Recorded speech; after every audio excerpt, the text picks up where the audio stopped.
Sa ibang balita, inaasahang magagamit na ngayong buwan ng tatlong 3-car Dalian train sets ng MRT-3.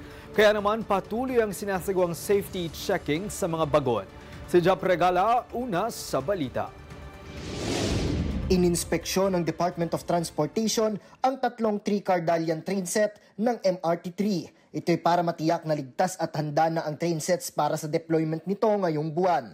Alinsunod dito sa direktiba ni Pangulong Ferdinand R. Marcos Jr. na tiyaking ligtas at maginhawa ang pagbiyahe ng mga pasahero maging ang pag-arangkada ng mga Dalian trains. Sa pagbisita ng ahensya, personal na sinakyan ni DOTR Acting Secretary Giovanni Lopez, katuwang si MRT-3 General Manager Mike Capati ang isa sa train sets. Kasabay niyan, magsisimula na rin ang testing at commissioning ng 2 pang train sets na dadagdag sa mga umaandar ng mga bagon. Binigyang diin din ni Acting Secretary Lopez ang kahalagahan ng direktiba ni Pangulong Marcos Jr.